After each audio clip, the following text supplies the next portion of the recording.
คอมเมนต์มาใส่เราโดยคอมเมนต์ภายนอกมันตู้บอกเจ้าคือเอาโพเถ่าโอ้ยที่ได้อนาคตเจ้าดูเจ้าคือเอาโพเขาเป็นยังเจ้าบุไปหาทำงานทำนังเดือนหนึ่งก็ได้เลยมันหายแล้วมันดาวตู้เห็นบอกเห็ดให้กลัววัยรุ่นยังเห็ดบ่ได้เนาะแม่แล้วพอมาบัดนี้บ่เห็นผมข่าววันนี้นั่นเลยคอยปรับไปนั่นเลย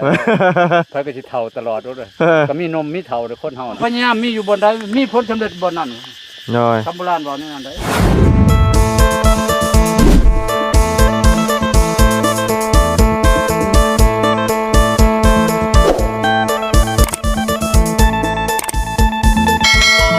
มื้อนี้ย่างบุกลงมาหาทั้งประตูเพิ่นพี่น้องเอ้ยจักเฮ็ดจังเนาะ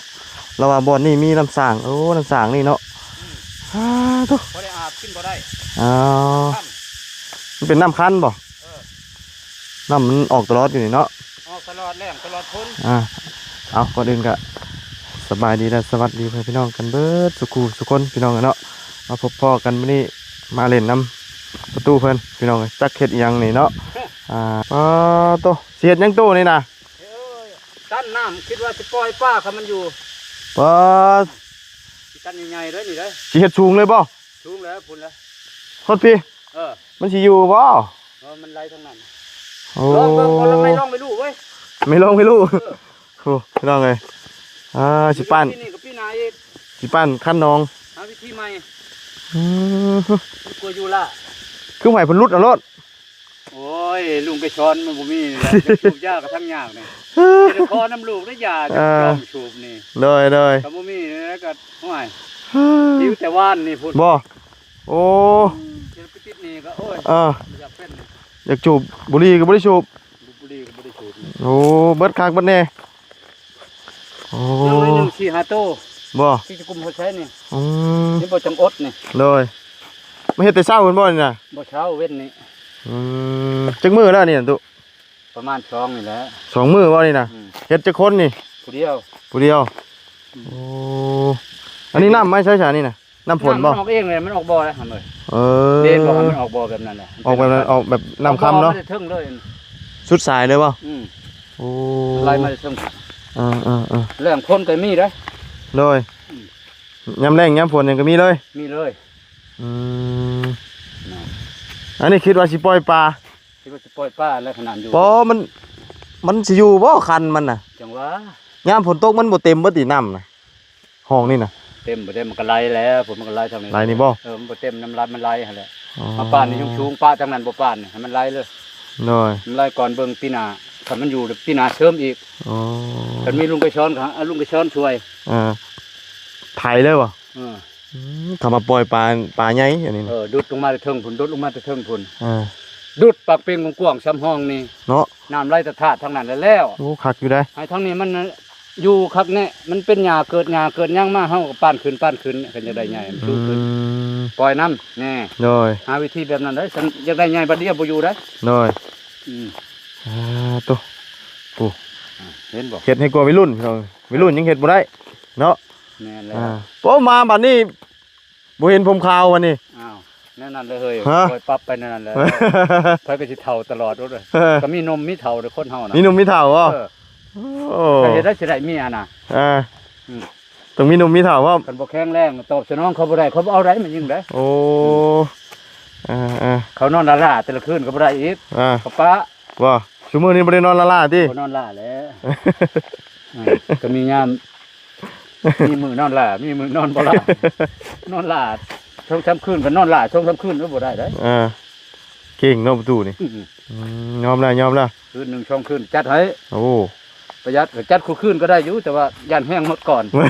เขาสิปะก่อนกินยาวนานแน่แห้งโอ้เนาะนี่แหละมากับไผผู้เดียวบ่มากับน่ะเขาลุงหนวดพุ่นแหละเพิ่นอยู่ปุ้นเฮาย่างมาผู้เดียวเนาะย่างมาเบิ่งยามเราบ่อยู่มาอยู่โกนนี่ผมเห็นพออยู่เฮือนแล้วลงมาพี่โลดอยู่พี่แล้วโอ้ไปใช้ดอกมันเก่งกับไผเก็บข้าวปลาฮะได้อยู่บ่ไผเป็นเก็บข้าวปลานะเมื่อวานคืนก็ได้ช่องโตได้ยังไงนกปลิวเมื่อวานนี่ก็ได้ปลาคออีกคำนี้โอ้ต้นพึกเอาบ่ มาเห็นมันเลี้ยงลูกแล้วก็เพิกแล้วมันขึ้นมาแบบลูกโดดเฮ็ดโลด ถ่ำแล้วเนาะ ฟางงาง อ่า พอได้กิน อ่า ฉันตายพอได้มีเหือมีแห้ง อ่าอ่าเนาะอันนี้เดี๋ยวสิ อันนี้ก็มอชิพักแล้วนี่ พักแล้วบ่ บ่ไหวแล้วฮอนแดดเนาะ บ่พักผ่อนก่อนแมลงอีกคอยเฮ็ด คอยเฮ็ดคอยทำเนาะเฮ็ดเทื่อเดียวมันบ่ได้เนาะตูเนาะ ตายได้ อ่า ได้อยู่แต่มันแผ่แห้ง คือบ่เอาแบบมักจกกุดเอาบ่ดีกว่าบ่ มันบ่ได้ใหญ่มักจกได้น้อยเดียวหนึงอันนี้มันเห็นบ่นี่บุดเดียวนี่สิเต็มแล้วนี่บ่ได้แข็งเอาจกขุด เลย แล้วชวนเฮ็ด คอยเฮ็ดมื้อเล็กมื้อน้อยได้เนาะเอาบ่ได้อยู่บ่ได้เช้าแล้วว่ะแต่ละมื้อนี่เนาะอันนี้ก็เก็บอันน่ะใบจูดนี่เนาะไอ้พวก อัน นี้ ไม้มัน พุ่นน่ะช่วงมันแดดๆร้อนเนาะจังจูดจันบ่ไหมเนาะจูด ไม้ก็บ่คัก เลย ให้มันแห้งก็คักก่อน อันนั้นเป็นน้ำสางอาบน่ะเนาะแต่ว่ากินบ่ได้เนาะ บ่ได้มันเป็นน้ำคำ เป็นน้ำค กินน้ำหมูอยู่ลุมพุ่น ใส่ล่อไปจับอยู่ลุมมันใกล้เด้ ำโดยดูรอเป็นยกเอา ล่อเอาคนสิแบกก็บ่ได้แล้วตึกชาวลิตร โดยโอ้สายนี่ถ้าว่าคือเฮ็ดอันว่าหนองได้ดีนะเพราะปล่อยปลานี่ปลาใหญ่ขนาดเด้เพราะว่ามันเป็นสายน้ำที่ว่าไหลผ่านเนาะ แน่ อ่า ก็คิดนั่นนั่นแหละ น้อย จังบ่อยู่นี่ ก็เลยเฮ็ดลองเบิ่งเนาะ ลองเบิ่งได้นี่บ่แม่นว่าเอาแท้เด้ อ่า ก็มันอยู่แล้วเอาแท้ปีหน้าปีนึงเอาแท้คูณขึ้นอีก จนมันเพียงพุ่น โดย เห็นคือคู่ใหญ่ออกมาฮอดพี่นี่รถไตไร่พุ่นมันสิบ่อยู่บ่ โดย ทุกสิ่งทุกอย่างบนเนื้อความพยายาม แม่น ความพยายามมีอยู่บนใดมีผลสำเร็จบนนั้น โดย คำโบราณบอกนี่นั่นได้ แม่น เลยปฏิบัติตามซะ เอาฮ้อนเนาะ ฮอนแล้ว ฝนตกเนาะวานนี้ก็ได้ ตรงในหนึ่งอยู่นี่ หน่อยหนึงบ่ว่าทางพุ่นแห้งอยู่เลย แน่ อ่าง มแงบงมแงบเลยเดียว โอ้ฟ้าแตกต่ำ แน่ เนาะ บ้านเฮามันเป็นอะไรซะ โดยมันตกบ่ทั่ว ตกบุทัวเนาะ แม่นเอา คนตกบุทัวเมือง โดยอันนี้2มื้อนี่บ่ เออ 2มื้อนี่เนาะ ช่องขาบนะว่ามัน 2มื้อ2คาบ เฮ็ดแต่ต้นเช้าบางเทื่อเฮ็ดแต่ต้นแรงบางเทื่อ ม มันเฮ็ดมันเช้ามันแรงอยู่กว่านี้แล้ว ทดลองเบิ่งก่อนว่าสิได้หรือบ่ถ้าคันมันบ่ขาดก็ปีหน้าก็เสริมอีกเนาะ เสริมพันธุ์ โอ้ถ้าคือรถรุดนี่เนาะ โอ้เขามีลุงกระชอนน่ะมันมีแล้วเขา ไถทางเข้ามานี่เนาะ เขาสิกินกับบ่มีแล้วนี่ กินเขาไผน้อให้มันน่ะชุมลุงหนวดบ่ ยังเขาช่องทง โดย กินตัวนั้นแหละ โดย ได้เนี่ยป้าพักบัดนี้บ่กุ้มเขาเลย ฮะ อย่างนี้เนี่ยป้าเลย ยันเมียป้าเลย อ้าวบ่เลี้ยงเขาบ่กุ้มแล้วนี่ โอ้ เขาสิกินกับบ่มีเขาสิอยู่น้ำได้บ่ อ่า เขาเมื่ออยู่น้ำพ่อแม่เขาได้ พ่อแม่เขาก็บ่มีคือกัน กินน้ำเฮา โดย เฮามีก็คือเขามี คำบุกุ้มหรือป้าหรือบ่เมียนี่ ย่านเขาป้านะ ยันป้าบ่ เฮานี่สิบ่ป้าแล้ว แต่ หา ว่า ยากได้ป้าได้ แต่ว่าคืดนี่มิติยันแต่เมียป้าดิ อืม บ่ป้าหรอกเขาถามแล้วแหละมื้อน่ะ บ่ป้าว่ามักผู้เฒ่าแล้วว่าน้องเพิ่นว่าเนาะจิตใจมักผู้เฒ่า เขาคอมเมนต์มาใส่เรา โดย คอมเมนต์ภายนอกมัน อ่า ตู้บ่เจ้าคือเอาโพเฒ่าบ่ โอ้ยสิได้อนาคตเจ้าดู ก็คือเอาพวกเขาเป็นหยังเจ้าบ่ไปหาทำงานทำหยังเดือนหนึงก็ได้เลยมันหายแล้วมันดาวคืนแล้วมัน เราให้คอมเมนต์เลย หายแล้วก็ นี่ ไผเลือกได้ถ้าเลือกได้เลือกเกิดได้ก็โอ้คนเฮามันก็หั่งหมดทุกคนแล้วว่ะ แมนเนาะ แล้วเว้าถูกเด้อ อืม พวกเฒ่านี่ดีกว่าพวกหนุ่ม แมน พวกหนุ่มไปหากินแต่ยาบ้ายาควันมาตีขาลูกขาเมีย แต่นี่บ่เคยตีอีกเทื่อเนาะตู้เนาะ อ้ยอันนี้พอได้กินได้อยู่แล้วว่ะ แมนความ กินหยังได้เงินมาสูบยาบ้าหมด แมน จำนวนหลายแล้วเดี๋ยวนี้ หน่อยแมน อืม เมื่อวานนี่กับเพิ่นไล่จับกันอยู่อัน แน่ อันนี้ก็ได้อยู่บ้านลงนี่ แน่ นั่นก็เอาตำรวจไปจับก็ดีบ่เป็นบ้าปวง แน่ เนาะผัวสะออนเพื่อนนะพี่น้องกันบ่าบุญไปเห็นอยู่เมื่อวานนี่เพิ่นอ้อมกัน แต่ว่า เพิ่นแล้วเรียบร้อยแล้วเพิ่นหนีทันก็เลยบ่ได้ลงไทย บ่ทันบ่ หนีปุ๊บเนาะนั่นก็ย้อนยาบ้าอันนี้ลูกมันยังน้อยหาก็ได้บาทนี่เฮ็ดแน่ไม่นั่นแล้วก่อนเราไปจากเอาแล้วก็หู้คือกันน้อยผมมันมีอยู่มีกินเอ้าแล้วว่ะเขาก็บ่เกี่ยวน้อยเขาตอบสนองได้ยังก็ได้แม่นก็ได้กินได้อยู่นะเนาะ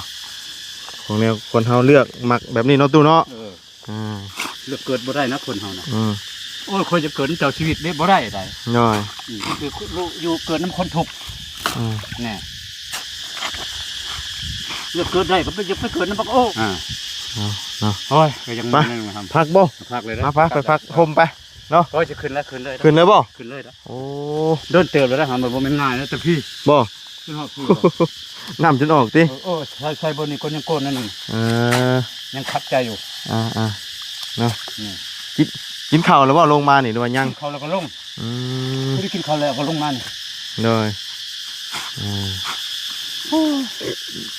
ผู้ตู้เรียกคอยมีความสุขนะเลยเงินว่าเลยผู้ตู้มีเล็กน้อยแต่ว่าเฮ็ดเวียกนี่เก่งกว่าเล็กน้อยบ่เฮ็ดเพราะว่าส่วนหลายเล็กน้อยชั่วโมงนี้บ่ค่อยเฮ็ดเวียกเฮ็ดงานเนาะมีแต่เล่นแบบนี้แหละที่ผู้หญิงต้องการพี่น้องเลยเนาะเขาก็มีเหือมีแห้งกว่าเฮาผู้ใดนี่น่ะเจ้าน่ะยองกันนะเนาะกลัวร้องเรื่องกลัวแล้วนี่เนาะเหยียบชวนยิงหลังปึดยูนก้อนบ่ได้บ่ใหญ่วะ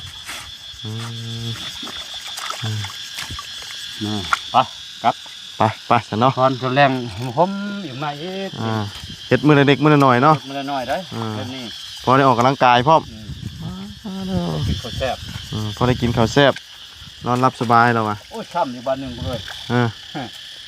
ช้ำก่อนทุกก็ได้แห้งช้ำยี่วันถือค่อยคิดดาวได้ก็ไม่ค่อยเชื่อสร้างว่าแล้วมาดูกันได้ถ้าเป็นยินบ่ถ้าเป็นยินบ่ก็เคยได้ยินอยู่แต่ว่าบุคิดว่าสิมีคนเล่าต่อนะ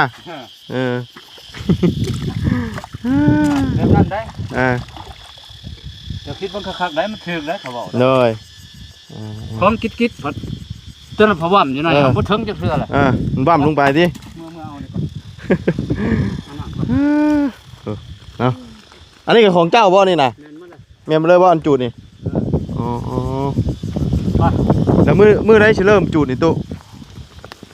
คาดว่ามืออื่นนี่แหละมันแห้งก้อนจนมันอยู่บนชุมนี่ยังอันนั้นไม่ขึ้นไปเรื่อยนี่ฝุ่นนี่อีกหลายเนาะอีกหลายแล้วอ่ะยังไม่เท่าต้องมันคล้องข่อยโดยที่น้ำไม่เท่าต้องไม่เท่าน้ำผ้าป่ะคันไม่เท่าบนน้ำผ้าก็แม่น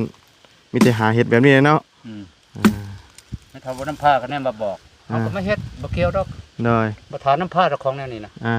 หูอยู่แล้วเนาะเอ้ยให้ละล่ะอาชีพเช่าหน้าอยู่แล้วบ่เป็นเช่าหน้าอาชีพเช่าไร่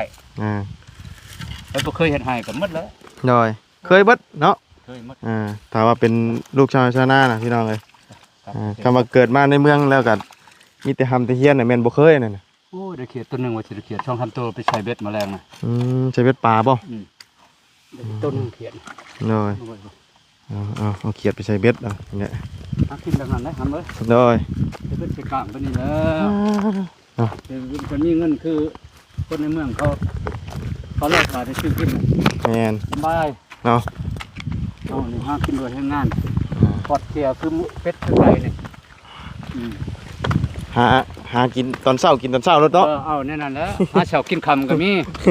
หาบางเทีบริกินตอนเช้ากินตอนคำพุ่นยันเบิดบ่ประหยัดเด้กินประหยัดเมื่อได้ประคอตัวหนึ่งเลยง่ายคุมได้ช่องทำมือเลยประหยัดกินก็จำแจว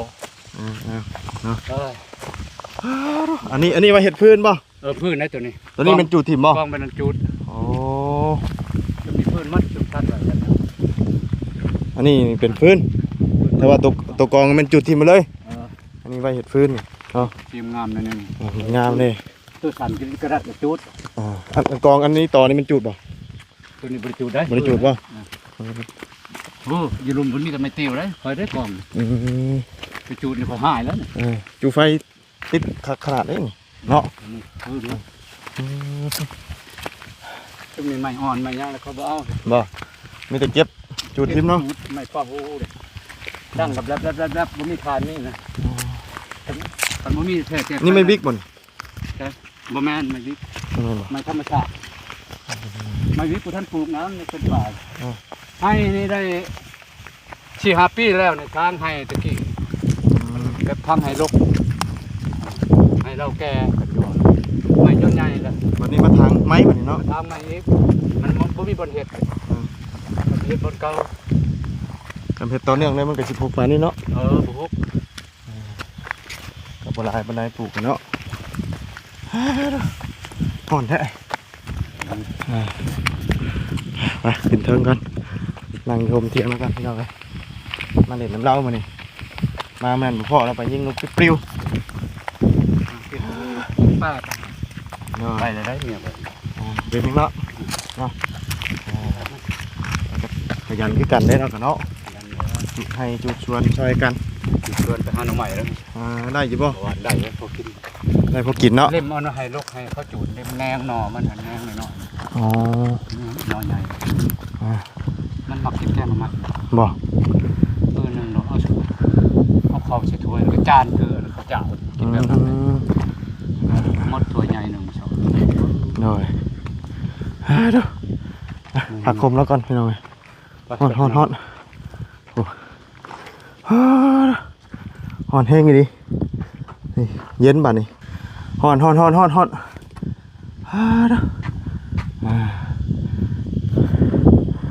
อนแห้งเนาะ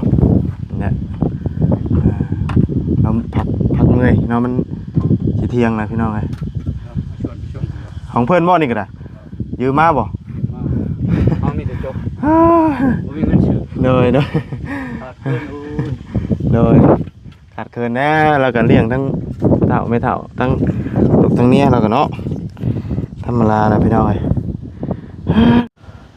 ตัวลมในบัดนี้เรียกขุดหนองคือเราพี่น้องเอ้ยเนาะเฒ่าแต่ว่าเราบ่อยู่ซื่อละ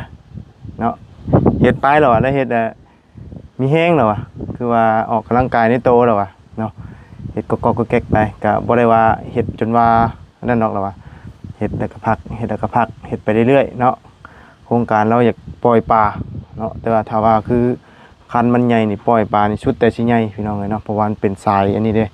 สายห้องภูเขาเนาะเฮากั้นคันนี่ก็แม่นน้ำมันไหลผ่านมานี่เพราะว่าปลานี่ถ้าเฮาเลี้ยงแบบว่า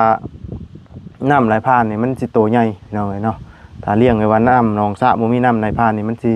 บ่ค่อยใหญ่ปานใดปลานี่โอ้ลมมาใครแน่เมื่อกี้นี่แดดร้อนดีเนาะอบอ้าวดีตอนแรงบ่ตู้เฮ็ดต่อ ประมาณก็จะแล้ว ฮะ ขี้ขาดมันก็จะ ถ้าพี่ข้านหรือยาบ่ คันมันออกไปอีกนั่นเลยบ่ให้มีการบังคับตัวเองเลย เอา เฮ็ดแบบนั้น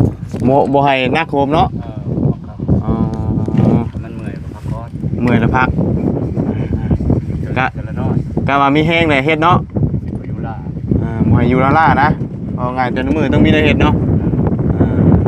เอากลุ่มลูกกลุ่มเมียเราพี่น้องเนาะสบายใช้ชีวิตแบบประตูนี่ก็ได้ โอ้ยบ่เอาเครื่องดื่มมาเนี่ยเนาะ ฮะ บ่เอาเครื่องดื่มบำรุงมาเนี่ยจักกองจักเรือว่า บ่ได้ชื่อแล้วของแนวย่านว่าบ่อยู่มามื้อนั้นชื่อมาฝากอยู่มื้อน่ะ ก็อยู่คุมื้อเด้อค่อย บ่มื้อย่านเราไปยิงนกปิดปิ้วอ่ะ ชื่อน้อย บ่ หิวดีจังไป โอ้มีแต่จะเอาเงินให้ไว้ไปชื่อเอาแนะโอ้ย เฮ็ดได้ซะ มีบ่ ฮะ อยู่บ้านมีบ่ บ่มีบ่ มีดอกเอ็มดอก เอ็มร้อยอันแหละ มื้อนั้นนั่นชื่อโอ้จักแม่นหยัง F Sport บ่แม่นหยัง เอ็มสปอร์ตคักบ่ ปอครับอันนี้ กับสติงบ่มันยังแน่น้องผู้อ่านอังกฤษสติง สติง บ่รถอันนั้นน่ะ ฮะ มันมีรถไปทางนอ คักเว้ยมีแห้ง มีแฮงบ่มันโชมมาจัก มีโชมแน่โชมก็มีโชม โอ้โชมมันกำลังนะฮะ โอ้ เจ้าปีกระเป๋าได้ตัวนั้นน่ะ ยังดื่มตัวนั้นบ่จะว่าจัดให้ได้ พุ่นน่ะ คักอลีคือว่า เอออยู่บ้านเฮาบ่มี เลยกินแล้วบ่ถิ่มเว้ย มะม่วง คนมักสะอาดอ่ะเวลาเห็นกินยังแมวเพิ่นว่าเลยมะม่วงกิน มัน มะม่ว งาง มแต่มันมักสะอาดเลยบ่ครับเลยมาหามื้อนั้นเราเผานี่แหละเผาให้เผายังเนาะ จุดแล้วเดี๋ยวนี้ยังบ่ทันแล้วทั้งนี้เบิ่งนี่หมดแล้วยังต่อเบิ่งนี้บัดนี้นะแล้วก็ฝนตกซักเขาพวกพันธุ์ไม้วิกน้ำจีนอีกมาปลูกพร้อมกันเลยบ่ปลูกกันเขามันชุกก่อนไม้วิกมันสิขึ้นยังน้อยๆปลูกยังพ้นได้ไม้วิกก็ได้ฝนตกมีฝนเอาสิฮดมันก็ตายเลยเอาเป็นเบี้ยอันบ่เบี้ยของจีนจะประทานให้มันหรือว่าดินเฮาเวลามันใหญ่ขึ้นมาเฮาทางหญ้าทางนี้มันมีเงินบำรุงมันเอาให้แต่ละปีบ่มันไหลเป็นเฮกตาร์จักล้านกว่าเฮาบำรุงไม้ให้นี่บ่เฮาเชียร์หญ้าเชียร์หยังเด้มันเอาเงินมาก็เอาให้อีกบ่เอาปุ๋ยเอาหยังมาให้ผมมันจะขายให้มันเด้ว่าไงต้นง่ายๆก็เบี้ยมันนี่ดินเฮาซื่อๆนี่เฮาเป็นผู้เฮ็ดผู้นั้นอย่างนั้นพอได้กินเล็กน้อยๆเห็นแต่โดยอันนี้ก็ปีหน้าเพิ่นตัดบ่นี่ตัดแล้วธรรมดา7ปีบ่7ปีลงมาได้อันนี้จักปีได้นี่จักแล้วบ่ได้ถามเขาเจ้าเขาว่า7ปีมันก็ยังน้อยอยู่ก็ตัดบ่ได้อีกป้านะจำแข็งอยู่คือเก่าราคาขึ้นไปนี่เขาตัดแล้วแข็งปุ่งแข็งคายนี่ตัวนี้ไผลนตายเด้นี่เห็นบ่ฝนตกมามันขึ้นคือเก่าดอกแม่มันเดี๋ยวมันก็ฟื้นบ่ตายเลยตายแต่ใบมายังฝนตกแห้งบ่ฝนตกคืนก็แห้งอยู่ทางน่ะยักหน่อยเดียวบ่ฮอด30นาทีดังปลอกแลกมิดไปเลยมิดเลยหยุดเลยติคิดว่าจะได้กินเขียดตกคักๆบ่หาการเขียดเท่านี้พอได้กินเขียดน้อยประกาศคืนนี้หลายๆเติบเด้เขียดน้อยนะบ่มีดอกกบเก็บมันบ่มีดอกบ่มีบ่กบคันคากบ่เห็นปลานี่น้อยฝนตกห้องตัวนี้ลายบ่ปลานี่ก็บ่ลายดอกมันขึ้นมาพอได้กินหาตันหาช้อน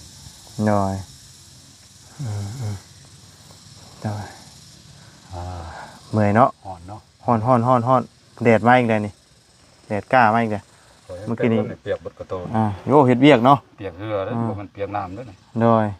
มันเย็นๆจังหน่อยก็มันใครจะได้ผู้ตู้นี่เราได้เมียเล็กน้อยอยู่แต่ว่าเราบ่ได้ขี้โม้ปานใดได้เนาะแต่ว่าคนอื่นตามที่เห็นมานี่ชวนหลายอยากขี้โม้เรื่องอันน่ะบนเตียงเนาะแล้วก็คือสิบ่ค่อยสู้ปานใดนะเรื่องเวียกเฮ็ดงานนี่เดี๋ยวทั้งตู้เห็นเนาะคนมันพอได้แต่ปากชื่อนะอยากขี้โม้เอิ้นว่าขี้โม้คือจะว่าบ่เถื่อจักสิทอเฮาจักบ่แหละเฮาบ่เว้าเฮาเริ่มดีมันอยู่ในตัวไผตัวมันมีแต่เว้าทางนั้นดอกเป็นหลายธรรมดาแต่นี่เราเฮ็ดเวียกเฮ็ดงานเนาะสู่เวียกสู่งานบ่ได้นี่กินยาเสริมกำลังได้นี่ยังพอได้เด้นะฮ้อนกระตุกน้ำกับเคียวอีกเลยเนาะนี่ช่องทำมือมันเป็นหรอมันจะเป็นเท่าแถวบ่มีเท่ารอกน้ำนี่เคียวซื้อมันเคียวเท่าเพราะว่าน้ำนั่นเด้เอาเนื้อน้ำนั่นเนาะน้ำออกบ่อกันเนี่ยเพราะว่าน้ำไหลในท่อเนาะมากินมันออกบ่อแล้วเขาใช้ท่อมันไหลท่อบ่ได้เอาผ้าขาวมัดใส่ปากท่อบ่ค่อยกินก็บ่ได้มัดเพราะว่าเบิ่งแล้วมันมีขี้มันเป็นกระตุกนี่เป็นเองนี่เฮาปะด้นแล้วมันเป็นเองนี่เฮาล้างเทื่อนึงแล้วนี่ล้างกับข้าวคือนี่คือเก่าเอาขี้ชายเขาเนาะชันๆมันออกเท่าบ่เบิ่งแล้วมันก็มีขี้คุยอยู่นี่ตัวนี้นะตัวเป็นนิ่วเนาะพอมันขี้คุยหลังทางเอาโลดเนาะมาเล่นน้ำมามื้อนั้นบ่พอแต่เมียเรามื้อน่ะเผาให้อยู่เผาให้เหรอเอาไปใช้มื้อนั้นไปยิงนก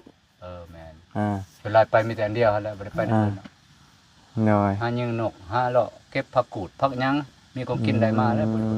บ่ได้นกยิงป้าบ่ได้ป้ายิงผักกูดผักหยังไปเท่านั้น เก็บมาผักน้ำผักหยัง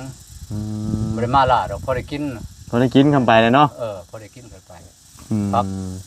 หน่อไม้เจ้าหน่อยยามหน่อไม้ก็พอได้กินอยู่นี่ฝนตกหลายๆหน่อไม้ โดยโดย ยามนี่เฮาหาบ่เป็นยามนี่มีแต่มันยิงเขาหาได้ โดย เขาฮู้จักหาแนวหา นี่นำเฮาก็มีไม้ไล่มันยังเขาจูดให้นั่นนี่เขาไปหาแล้วตำให้แต่มันป่งแนงหน่อยๆป่งขึ้นมา โดย เขาชับเอาน่ะโอ้ยบ่ได้นอนใหญ่ๆชำแค้นบ่แล้วจังเอาหน่อไม้ไผ่นั่น แม่นแหละเนาะ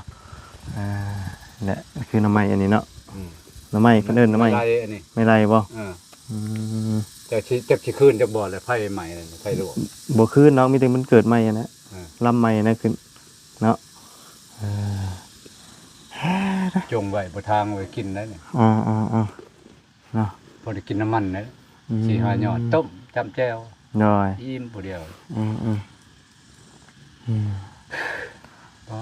โทหอมนี่เนาะเดินหาเนาะ โดยมามีแต่ให้ประตูไปหาซื้อเอาเด้ออันเครื่องชูกำลังเจ้าเด้อ จ้า พอได้อันหยังไปป้านคันผายมีเฮงเนาะโอ้คักเลยนี่เอาตัว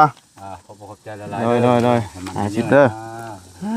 โอ้ใบใหม่แท้ โอ้ใหม่เด้อ สิได้ดิ เก็บไปเด้อซั่นเด้อ เก็บไว้ ใหม่เลยนี่หน่อยแข็งขวกๆเลยมีเท่าใบเดียวได้เฮาก็ได้ ว่าดอกเลยนอนใช้ได้นอนอยู่นั่นมันเชียร์เรื่อยๆขอกให้เข้าเรื่อยๆล่ะ เพราะว่าค่าห้องก็แพง ห่าน ขึ้น150,000 เช่นห่านเลยบ่ แม่นขึ้นเนาะอันนี้150,000นี่คือเตียงเดียวได้ถ้าเตียงคู่ เตียงคูเลย เตียงคู่ใหญ่นี่คือ250,000 อ๋อได้ แพงเด้แพงขึ้นได้เดียวนี่ ของเวียนชัยบ่ แม่น มีแต่ของเวียนชัยเลยท่าน ได้